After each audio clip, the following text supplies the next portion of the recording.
Assalamu alaikum. Welcome everyone on board. Um,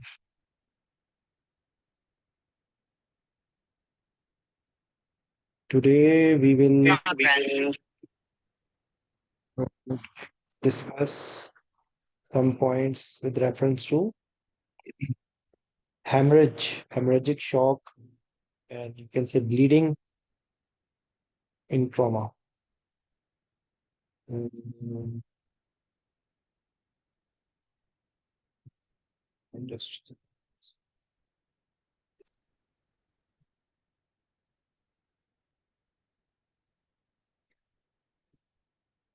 okay.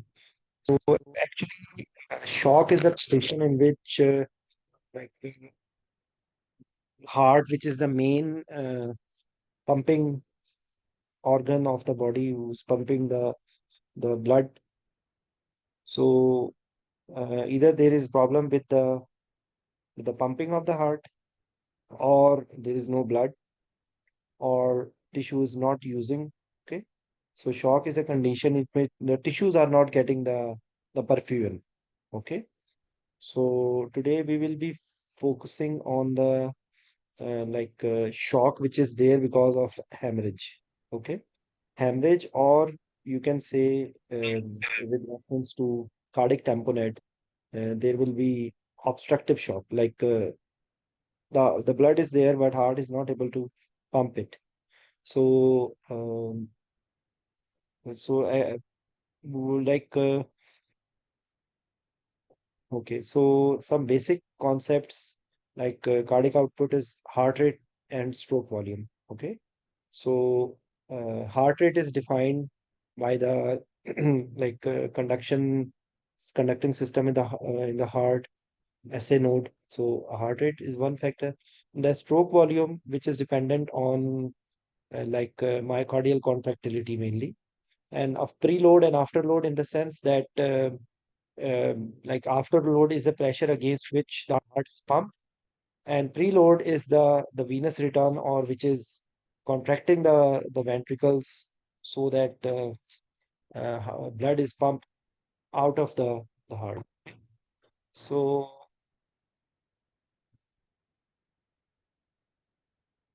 volume of the blood pumped by the heart per minute. So this is the basic, the value is multiplying the heart rate by the stroke volume. So this is the basic concept with reference to. So preload, like volume of the venous blood returning to the left and right side of the heart, is determined by the venous capacitance, volume status, and the difference between mean venous systemic pressure and right atrial pressure. So like coming back. So this pressure differential determines the venous flow. So we will just have some factors. The first component represents the volume of blood that would remain this capacitance circuit if the pressure in the system were zero. This component does not contribute to the mean systemic venous pressure. The second component represents the venous volume that contributes to the mean systemic venous pressure. Nearly 70% of the body's total blood volume is estimated to be located in the venous circuit. So compliance of the venous system involves a relationship between venous volume and venous pressure. So this pressure gradient drives venous flow, and therefore the volume of venous return to the heart. So this is the pressure which will be created by the one-way valves. And there are some other factors, like calf muscles act as a peripheral heart, that they will generate the pressure gradient through which the blood will. So blood loss depletes this component of venous volume and reduces the pressure gradient. So if there is will be no less volume, so there will be less venous return. This is one factor. Then, if any by any cause, if there is systemic vascular resistance is decreased, there is vasodilatation. So the volume of the blood coming back to the heart will decrease. Okay. So whenever there is blood loss, so our body will try to compensate, uh, so that to compensate in a way that visceral, muscular, and cutaneous supply will be diverted towards the vital organs like kidney, hearts, and brain. Okay. So thus usual response to acute circulating volume depletion is an increase in heart rate in an attempt to preserve cardiac output. So volume is decreased, so rate will be increasing. So that's why tachycardia develops. So because the volume is reduced, so cardiac output, heart tries to compensate it. Our body try to compensate it by increasing the heart rate. Okay, this is one mechanism, and the diversion of the blood so that so that there will be like a visceral circulation, the splanchnic circulation will be reduced. So, however, this increase in pressure does little to increase organ perfusion and tissue oxygenation. So,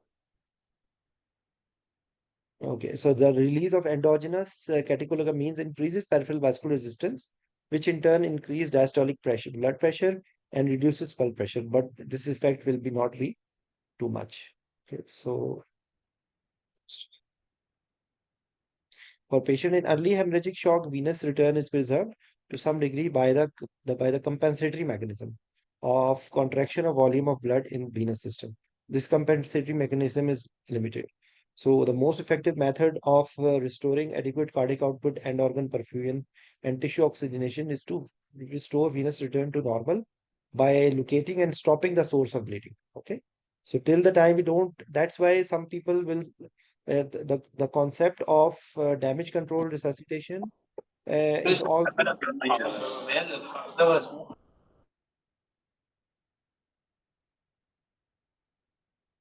so the one of the concept of damage control resuscitation is also that till the time you don't control the bleeding, even whatever blood and blood products you will give, it will not uh, get the achieve the desired effects. Okay, so that will be one thing. And as we discussed before, that whatever resuscitation we are doing at the cellular level, if the perfusion is not maintained, the result will you will not get the desired result. Okay. So at the cellular level, inadequately perfused and poorly oxygenated cells are deprived of essential substrates for normal aerobic metabolism and energy production. Okay. So initially compensation occurs by shifting to anaerobic metabolism, resulting in the formation of lactate. So this is another important thing that if we want to maintain the monitor the perfusion, so lactate is a good criteria. Okay. And there is development of metabolic lactate. If shock is prolonged, subsequent end organ damage and multiple organ dysfunction may result.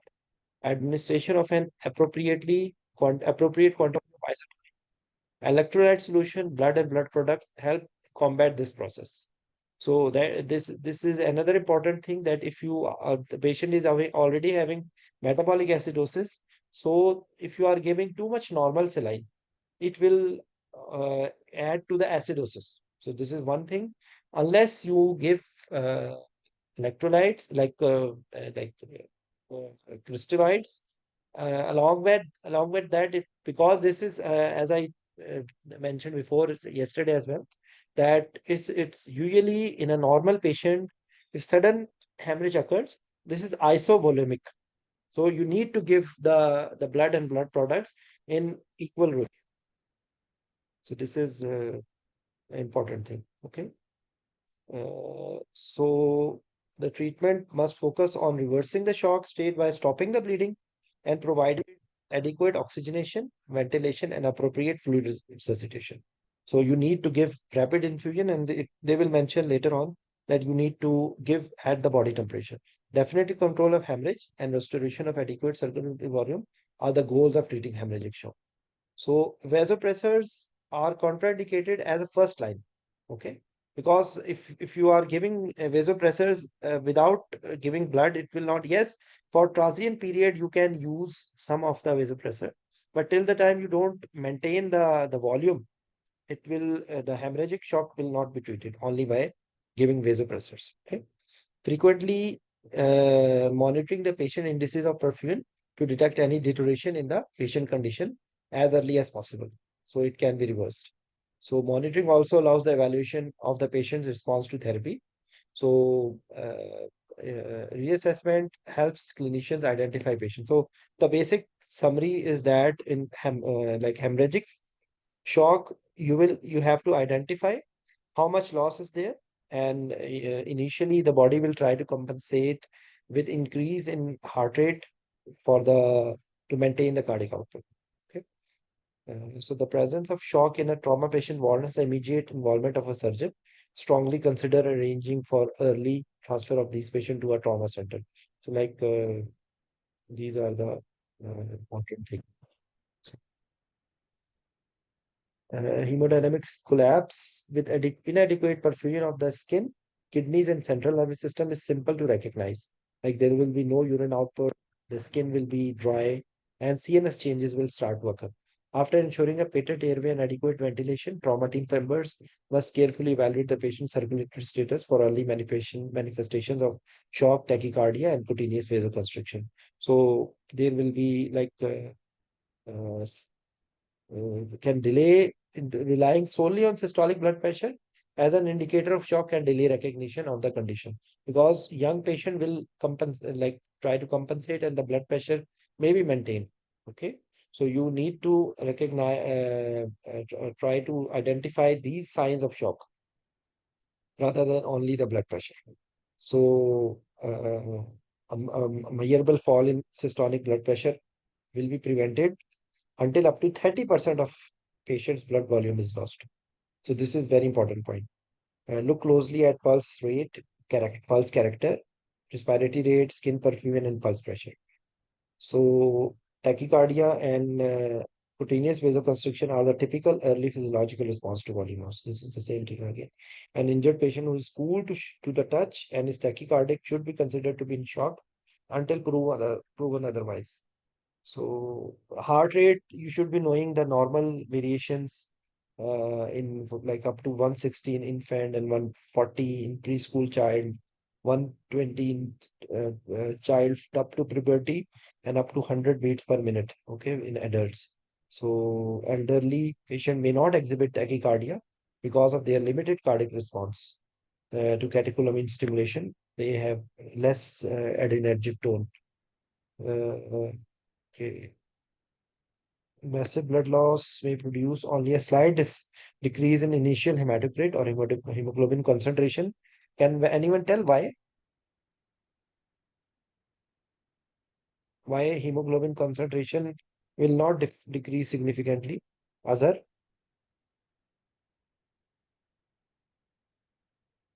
anyone?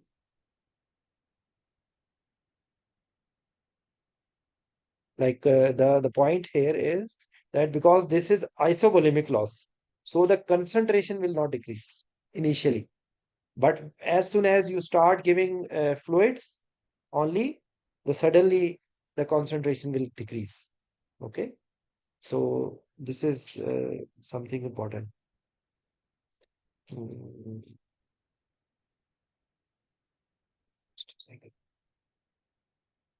Let me skip here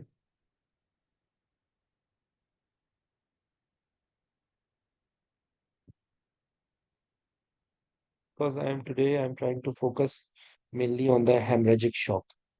Okay, so just okay. So actually, this is very important chart which you should be knowing. Usually, class 3 and above will definitely need blood transfusion. Okay, maybe in young patient up to 30% loss will be tolerated, but more than 30 percent definitely you need it, as it mentioned here. Okay, so if it is class 4, you have to activate the massive transfusion protocol. So it is more than 40%. So like initially the heart rate, blood pressure, pulse pressure, everything may be normal. Okay, and in some points they will mention that there will be a slight decrease in urine output. So initially maybe it is difficult to predict.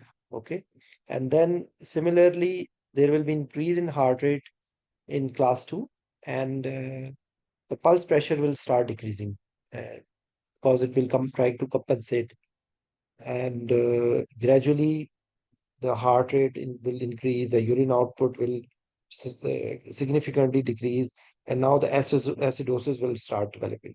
So this is the most important thing. You have to identify that where your patient falls. Okay, so this is one important thing. Then other thing will be patient age, severity of injury, particularly the type and anatomical location of injury, time less between injury and initiation of the treatment, pre-hospital fluid therapy, medication used for chronic condition. Because if the patient already has some other problems, then it will be uh, difficult.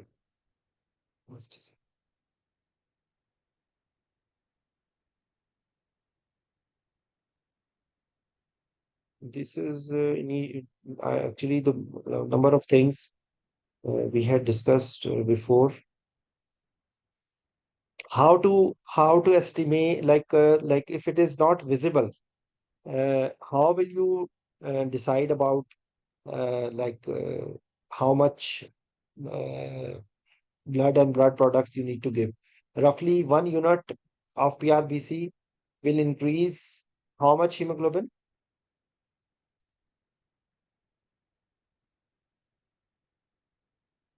Anyone, please? Point 0.9.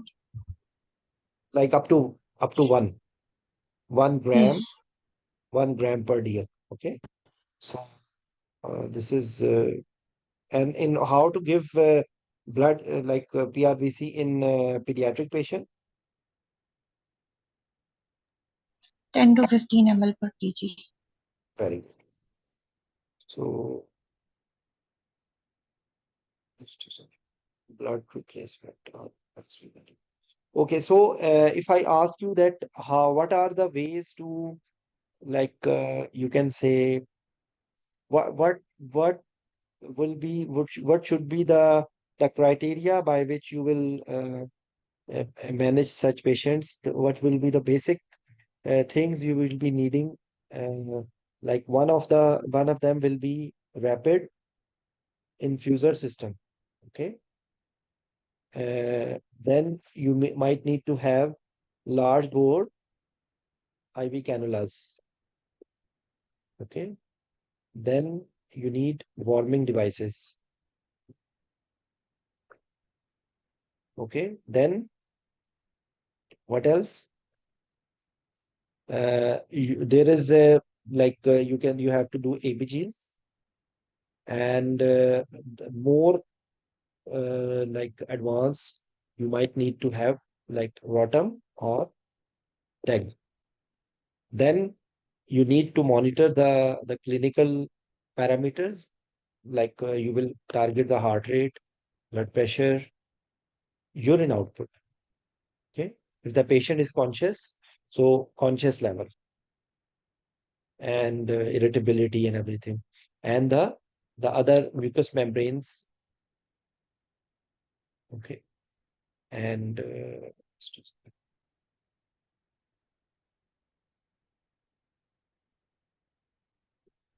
what else you need? We- if you have cardiac output monitor, in addition to the pulse oximeter and invasive blood pressure monitoring, because this will give you a better control of the hemodynamics, and you will have better control CVP or cardiac output. Yeah, like actually these days, if you have cardiac output monitor, this can help you in identify the condition of the patient. So maybe because not every patient you will be dealing will be without any medical disease. So presence of medical disease will complicate the management. So you should be knowing all these points. But usually, then another thing, this is actually some of the points, extra points with reference to any surgical condition in which you are having bleeding. So, because hemorrhagic shock will be one as an emergency as a part of polytrauma, and same principle you will find it in any trauma. Okay. Also, any condition in which the patient is expected to bleed or patient has bled a lot, like for example, placenta previa, placenta accreta. Okay. So this group of the people, patients, a number of things will be the same. So as I have told you, these will be the maneuvers to manage or control or monitor the bleeding. So one of them will be tourniquet, use of tourniquet, some way. Then packing, surgical packing, uh, to to control the bleeding or minimize the bleeding. Then another thing by which you can avoid blood transfusion is cell saver. Okay. Then if you have microvascular oozing, then tranexamic acid. This is another factor. Then uh, not exactly here, but one of the things will be to avoid the stress. These are, I'm just trying to tell you some other points which are not directly related to trauma patient, but as a general principle with reference to avoiding the bleeding or what maneuvers you can do to handle the situation in certain, like one of them, for example, if you have to want to avoid bleeding, one of another factor which you will do, as I told you, the stress, and then hypotensive anesthesia. Hypotensive anesthesia will be one of the factor which you can do in certain conditions to reduce the bleeding. Like they use it in nasal surgeries, FES, okay, spine surgeries. So in which you to know, you need to do this hypotensive anesthesia. Okay. So the rest of the things, what else? If you have good monitoring with elastography and a rotom, so you can uh, target the blood and blood products. So blood and blood products will be targeted with the because we don't have the concept of uh, whole blood. So now it is blood and blood products. So you will be using PRBCs, you will be using platelets, okay? You will be using FFPs according to the need, cryoprecipitates, okay? So you should be knowing what you are doing. So what will be the role of crystalloid? Initially, you will be using crystalloid. What will be the role of colloids? Because initially you can use a combination, but ultimately uh, in inactive surgeries or in emergency surgeries you use a concept of allowable blood loss. Okay. And if it is the case of trauma, so you are saying that if it is class 3 hemorrhage, you need to give the blood and blood products. So I hope you understand. Then you have to avoid hypothermia because it will cause platelet dysfunction and it will increase the bleeding. Okay. And if you don't control hypothermia, and there is another thing which is going on with is acidosis, okay, and coagulopathy. So this is called as lethal triad. Okay. Then another thing which is important is the tissue oxygenation. So if for tissue oxygenation, you need to see the lactate, because if it is going anaerobic, so lactate level will be going high. This is one thing. Then mix venous oxygen. Of course, mixed venous is difficult to measure only with the pulmonary artery catheter. So you need you can do the central venous oxygen. Okay. So this will give a rough idea. Uh,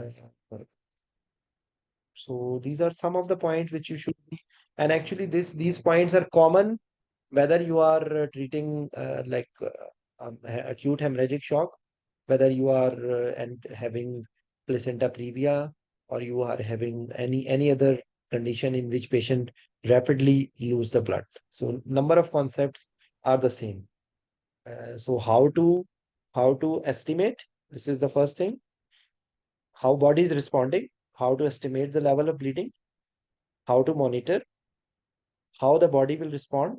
So what will be the things by which you can monitor, how you can monitor the response to the to the resuscitation. Okay. And then further, if you don't do these things in a nice way, then the patient will have chance to go in DIC. So this is a sequence of event which you can uh, consider your thing. There will be some specific points with reference to placenta previa or obstetrics. So that will be uterine tonics and doing hysterectomy, things like that. These are specific things, but other principles are almost the same. Okay. Uh, there is another terminology of this rapid transfusion and what are the complications which can develop if you are using a lot of blood and blood products. Okay, so you need to know what you need to, for example, if you are giving a lot of blood and blood products, so there will be chances of hypocalcemia, there will be chances of hypothermia, and later on there will be some metabolic problems which can occur. Initially hyperkalemia, and later on hyperkalemia and acidosis, and later on when this is converted to bicarb, so there may be chances of like metabolic alkalosis. Okay, then all transfusion related problems. Okay, transfusion like acute hemolytic reactions and some febrile reactions, urticaria, and there are so many complications which can occur as transmission of infections. So this is actually a separate topic with reference to massive blood transfusion. But I'm just giving you an overview that whenever you are doing, uh, uh, you should be considering this thing. Another important point which I will just share with you, that if you are using uh, like uh, passive blood transfusion and you are also planning to give some platelets, so platelets are very sensitive, and the normal filter which we use for blood transfusion, either when we are giving platelets, either we need to flush it nicely, or it is better to use a new filter, because platelets are sensitive, and the normal 200 micrometer pore, it can cause destruction of the platelets. So this is very important point, that if you want to give platelets, try to use a new filter, new BT set, or if you want to reuse, I'm not sure about exactly about it, but the other way for you will be that you at least flush it. I'm not 100% sure about this flushing, but this is the important thing which you should be thinking. Then you should be using the fluid warmer. Try to give warm fluid. Okay. And another important point I will tell you, that a number of hospitals where there is fluid warmer, once the port is coming out of the fluid warmer, it should be attached to the IV line at the earliest possible minimum space. I will repeat, like the port which is coming out from the warmer side. If now you attach a lot of extensions and the ambient temperature is low, the warm fluid will again become cold, and you are very happy that you have attached warmer. But practically, unfortunately, the fluid which is going is not warm. I hope you understand that. So that it is important that if you are using a warmer from the place where the warm fluid is coming, it should be attached to the IV line directly. Or, or if you need to have the extensions, try to put it inside the bear hugger. Okay, so that it remains warm. Because otherwise, many times you will see that if you are using the warmer, fluid warmer, but you attach it and with a lot of extensions, and thank you very much. Again, the fluid is cold. So this is you should be thinking to monitor the blood transfusion or blood products. Again, I repeat, ABGs, rotem this thromboelastography. Okay. Then there is a mechanism of doing INR. This is also available if you have something like that. There is a option of doing ACT. So this is how you can see a direct, a rough idea that what is they ask you to give tranexamic acid. Our tranexamic acid will not do anything to the vascular bleed, to the big like arterial or venous bleed. It will be only for microvascular oozing. So, and this is one point. With reference to tranexamic acid, because it is antifibrinolytic, and it is not supposed to have like an effect on vascular bleeding. And another thing is that it can cause, there are case reports about some thromboembolic phenomena when you are using tranexamic acid. So always be careful when you are using tranexamic acid. So these are the things which they have written. Actually, it becomes easier for me when I'm trying to tell you extempore rather than reading out. But actually, my aim was to just try to give you some important points about this hemorrhagic shock, and some of the things you can kindly, sir, platelet transfusion filter. Fatima, we need to change the filter, because the filter, if we are using the same filter through which we have given a blood, like we have given a PRBC, so there is a lot of debris which are there in the filter, uh, which is there when we use the blood. So after using the blood, if you want to give platelets, it is preferable to change the new BT set. You should attach a new BT set. Otherwise, the platelets will be destroyed. I hope you understand. Okay. Okay. So uh, people will say NSAIDs. I don't know, because NSAIDs we are using, even we can give spinal epidural with NSAIDs, but always there is a debate about use of NSAID. I don't think so that I don't believe this thing that NSAID will do any harm immediately. Okay, my dear, thank you. So, uh, inshallah, we will continue our discussion. Maybe tomorrow I will try to have a few words about damage control, because this is going like crazy. I will quit for a while. I will just try to do some other topics which are related to trauma. So tomorrow, inshallah, we will do damage control resuscitation. You can find the damage control resuscitation article in this the same folder which I showed it to you. It will be there. There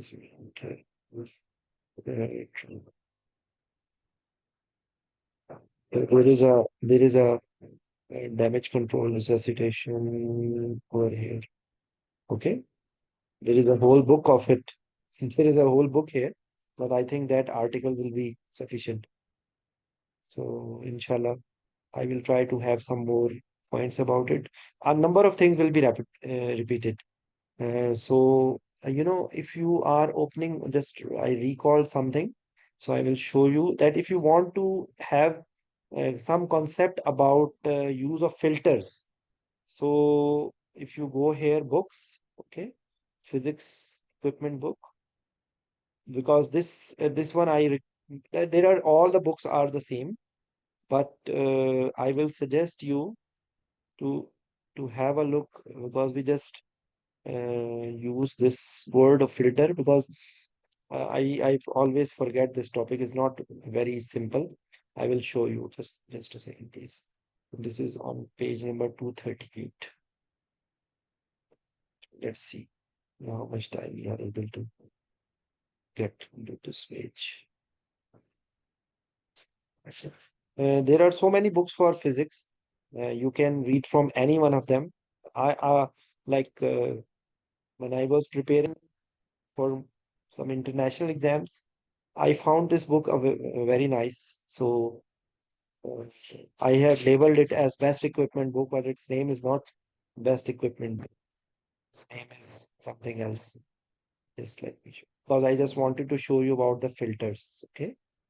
So you can have look on some of the points with reference to filter, because this can come in basic science exam. Uh, yes, epidural filters, blood filters. Okay, so that's what I was telling you. Platelets must, however, still be administered through a giving set with a 170 to 200 microfilter.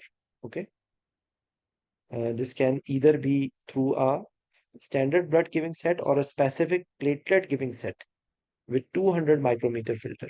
So, like, that's why platelets are sensitive. You can have, yes, you see, that's what I just recall what I was telling you. Microaggregate filter pore size are also similar to those of leukocyte depletion filters. So the filter may trap a proportion of platelets. So these results, microaggregation filters are not used often. So this is what I was telling you. Okay. Mm. You can have a look here. Okay. Uh, this book is there in the main books folder, and then physics equipment. I periodically just request you to have a look so that you know all the books where are they. These are basic sciences review books, clinical sciences review books, some ICU books, all sort of MCQs. Okay, OSCE books, this physics equipment books. The people who have SAQs pattern, they can benefit from here. Okay, so tomorrow, inshallah, we will discuss damage control resuscitation. Okay, bye. Other, any point to be added? Anything you want to ask? Sir, inshallah tomorrow. Thank you so much, sir. Okay. Okay. Assalamu alaikum. Thank you, sir.